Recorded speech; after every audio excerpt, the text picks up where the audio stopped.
One of the things that didn't survive being neglected when I took my garden hiatus was unfortunately my worm farm. I didn't feed them enough, so understandably, they moved on. I cleared it out completely back in March, dumping all of the remaining castings into one of our wicking beds. And as you can see, the effects of the worm castings really speak for themselves. If you're low on space and had to choose between a compost bin or a worm farm, I would definitely go with a worm farm. Not only can you use the castings as a soil amendment, you can add it to your seed raising mix. It's also a great base to create your own actively aerated tea to use as a foliar spray to supercharge your garden. This is a process of making a tea with the finished castings and aerating it. I don't ever use what people refer to as wormweed in my garden, as it's essentially just leachate from your rotting vegetables, and generally a good worm farm system won't have much, if any, runoff at all. We originally had a can of worms, and I don't know if it was because I really didn't know what I was doing, but it always was a gloopy mess and it was always leaking with the leachate. It wasn't until we made our worm bathtub, which is basically the old bathtub on a stand with a cover to keep the weather out, that I really truly appreciated how amazing worm castings can be for your garden. Our worm farm lives in my greenhouse to protect from the direct sun year round. Whilst I'm really happy with the worm bathtub, if I was ever to start again completely, I would go with converting a wheelie bin into a continuous flow through system. They just look a little bit easier to manage, harvest from, and are a little bit more space efficient.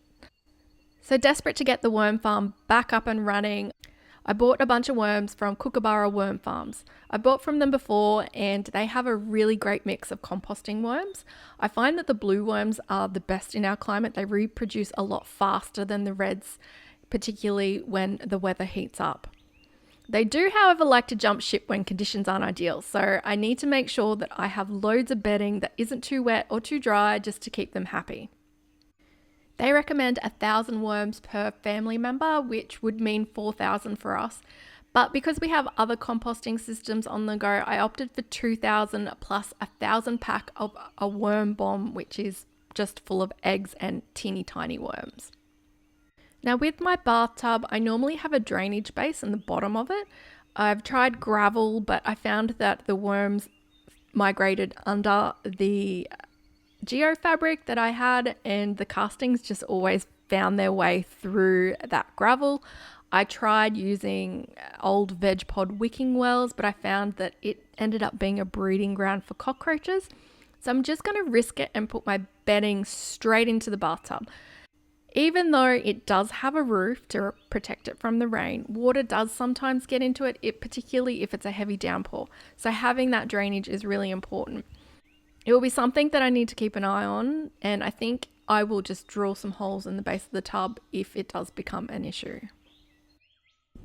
Bedding is the most important part of setting up the worm farm, and I'm going to be filling it up fully with a mix of cocoa coir, mushroom compost, and a little bit of shredded paper.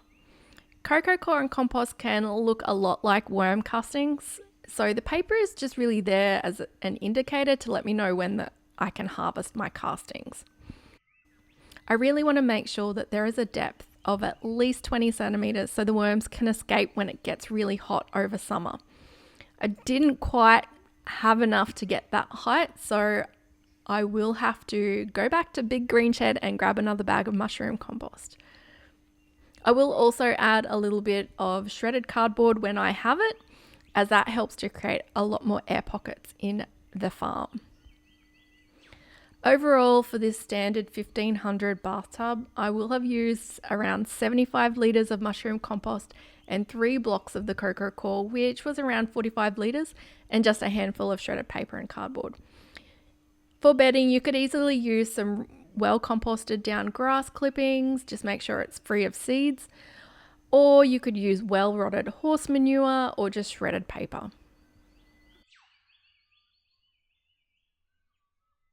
I use a pocket feeding method and only feed my worms once a week. It usually takes around 3 days for them to touch the food and another couple of days to get through it. Temperature will really affect how much they are getting through, so I just keep an eye on it and increase or decrease as required. Whilst I don't think it's necessary for you to blend up your scraps, they do seem to churn through the food a lot faster if you do. I usually spoil my worms and put aside their favorite things, the things that I know that they love and churn through, which is usually things like pumpkin skin, watermelon skin, and rock melon, and then put it in when they're ready to be fed. I make my own worm conditioner, which is basically a mix of volcanic rock dust, ground up eggshells, and a bit of dolomite lime. Basically, I just want something that is going to provide them with a bit of grit to help them digest the food and will help keep the farm overall less acidic. Sometimes instead of rock minerals, I'll use azomite or a handful of sand from the sand pit or even a handful of topsoil from our garden.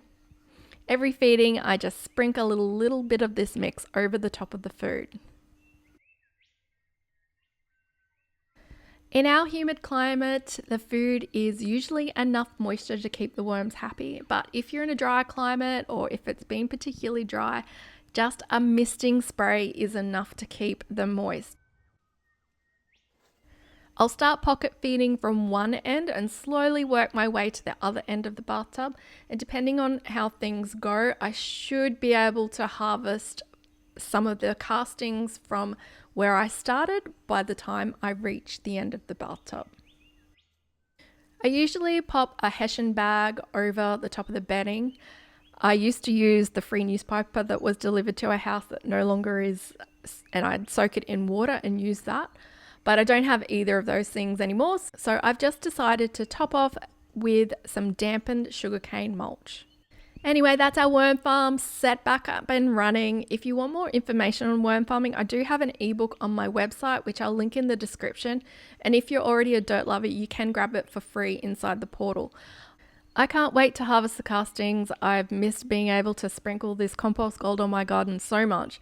Thank you so much for watching, and I'll see you guys next time.